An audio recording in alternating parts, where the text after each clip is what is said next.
Hello brick sculptors and welcome back to Brick Sculpt. This is Chris and today I want to talk to you about Lego basements. We're going to go through basement tips, tricks, and techniques, and hopefully I can show you some things that you can use in your own Lego cities.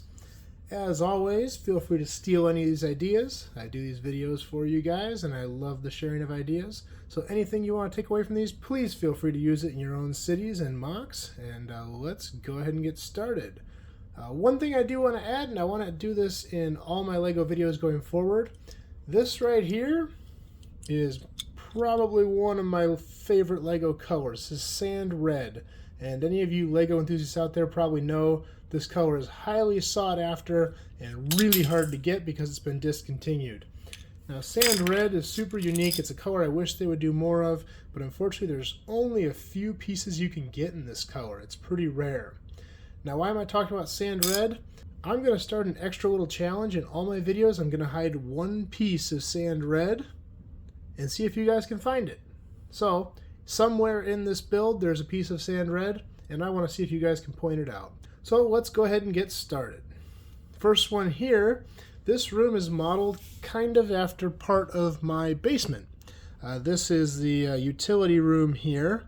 I put a pole right in front here. One little technique for basements: poles are everywhere and they often get in the way of things. So throwing extra little poles here and there to block the view or kind of get in the way or make things tighter kind of adds to the effect. We can take it out for the video here so you can see better. But let's see what we got going on here. So over on this side I have a washer and a dryer. These washers and dryers are made with various snot techniques to just kind of build out from the inside and put tiles on the outside. You can also build your dryer with a round on the front as opposed to a square to give it kind of that front loader look, but I really prefer the square. I think it looks better, and the round kind of sticks in a little far. I don't know, play around with it, see what you guys think. If you're trying to build a washer dryer, see what it looks like, and maybe you can come up with a better design than I. On the floor here, I have a couple of laundry baskets. I did one full of colored clothes and one full of whites. The way I did the clothes in here, I just grabbed some 1x1 plate and one of these little quarter round in a flesh color, and I just stacked them together and kind of staggered them. And then when you stick it in one of the baskets, it looks like a bunch of messy clothes. And so yeah, I did one with the colored and then one for the white, and I think those turned out really good. If your laundry room is anything like mine, you have baskets of clothes sitting around just waiting to get washed or already washed, you need to bring them upstairs or whatever. And so that's kind of the effect I was going for here. Above the washer and dryer, small little shelf here to hold your detergent, maybe your dryer sheets, a couple other things. Just put some bottles up there, things that are handy for when you're using the washer and dryer.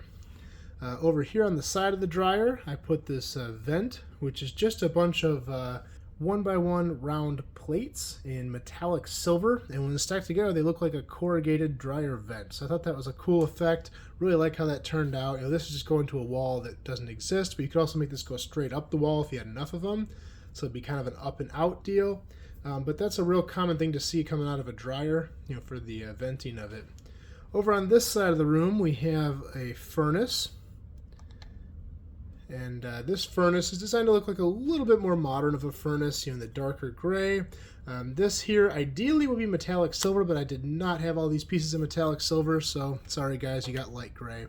But basically, keep in mind there would be a ceiling here, and this would be your intake, bringing the air down into the furnace, where it would be heated up and then pushed out back up into the house, or whatever kind of building you're putting this in. So a little bit more modern looking furnace in those colors. On the wall here, this is a tankless water heater. Again, going for a little more modern look. I got a couple of pipes coming in, and then vent coming out the top there. But it's a little more modern than your traditional. And then I have a little wash tub thrown in here as well. Over on this side, I did a little bit more of an old school furnace setup.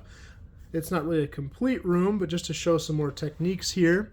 If you're doing older appliances, I find that sand green and sand blue look really good. That's kind of the color they used to use on stuff like this. Those kind of earthy, muted colors, your greens and blues. So that's the furnace unit. With my furnace in my house, actually looks a lot like this because we have a house from the 60s. This is pretty accurate for that time frame. Over here we have a water heater with the vent on the top. Also, you leave a little space on the bottom here. I put this up on a 1x1 round plate because they're supposed to have ventilation from the bottom on a water heater. That's where your pilot light is. I didn't find a good way to put like a panel on this, so I could probably improve on that, but I didn't play around with it for too long. And then over here, just a little tiny water softener, something that you'd put the salt in, and just kind of usually find those next to water heaters. So a couple more ideas there. Let's go ahead and move on to the next room here. This one I'm particularly proud of. I really love how this turned out. And we're going to call this like the cluttered, messy storage room. This would look great in like the basement of like a apartment building, or maybe an old restaurant, where you just have a bunch of stuff thrown in and it's just kind of chaotic. Maybe some old picture on the wall, garbage can overfilled, random items thrown in bins, and then this shelf here is just all covered in random stacks of stuff. Also got some random glassware up there and some tools, and then of course a bicycle thrown in there next to a plunger. This is a technique I use a lot if I'm trying to make things look cluttered or messy. I take a bunch of jumpers, and these are all just jumper plates, in different colors, stick them together, and then you can kind of determine how messy you want to make them by twisting them, turning them, and kind of giving them more of a random look, like a pile of books, boxes, letters, whatever you want it to be. They just look a lot less neat than if you put them in a nice neat stack. In a box, a stack looks kind of good, but on like a shelf or on the floor, this looks like someone was rifling through it real quick trying to find their tax documents or something, and just really gives it kind of that heap cluttered look. I also put some stairs in this one. I should note, when I build stairs in my Lego city, I generally try to stick to, I don't always, but I generally try to stick to stairs only being 2 plates high. I think it makes for a better looking stair, at least proportionately next to a minifig. These are a little bit steep. The reason I did it this way in this build is I'm trying to save space. I did all this on 1 plate, so I kind of had to keep it short, and it does also show the separation a little bit better. But, we play around with it, but I think a lot of times a 2 plate tall step is better looking than a 3 plate tall stair. So let's go ahead and move on to the next one. This one's kind of cool.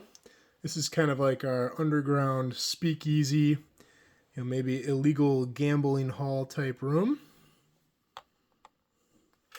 I got a couple small tables here that people will be playing poker at. I try to keep a lot of minifigs out of these videos just so you can see the furniture and the details better. But you could fill this room with guys in suits, smoking cigars or something. Give them kind of a mobs type look. I got a little mini bar over here. If you watched my last video, I showed you how to make a whole bunch of different adult beverages out of Lego. I got a little safe built into the wall here and a couple of mirrors with some kind of older-fashioned basement-looking lighting up top. This is just a bunch of clear cheese slopes lined up. Looks like kind of an old fluorescent bulb, in a big row there. So I thought this turned out pretty cool. This would go good in the basement of a restaurant or something like that, or maybe a bar where you head downstairs. You got the guys doing what they're not supposed to be doing. And the final room here, which I think this one is awesome. You notice I put some poles right in front, so you can't see a darn thing. But again, that's the basement look. And I've got these little arches on these, which I really love. But this one it's got 2 titles. It's either the man cave or the parents' basement. When you're doing basement furniture, I like to do mismatched furniture. So here we've got that ugly old orange couch from the 70s that didn't have a place upstairs anymore, so they just threw it in the basement. We got the blue recliner that maybe had some stains on it or a rip in it, so they throw it downstairs and it doesn't match. Although I did include this gaudy, ugly rug, even though it does match both. So it actually kind of ties it all together. And then you got the big TV down here, the video game controller, little mini bar as well, and a guitar on the wall. And of course, last but not least, every basement, especially a basement in your parents' house, has to have a massive Lego town. So we've got that over here. And this stair set I made kind of go around the corner. So it goes up, turns 90 degrees, and goes out. And these recliners are pretty cool. The way I make these, it's a bunch of these snot pieces like this. You put 2 of them this way and then 1 up the back, put tiles on them, fill in this piece in the front and then a tile there, and it makes for a really nice little armchair. And minifigs fit really well in it too. Well, if you put their legs the right way, that is. So there we go. I'll give you one more look at each of these.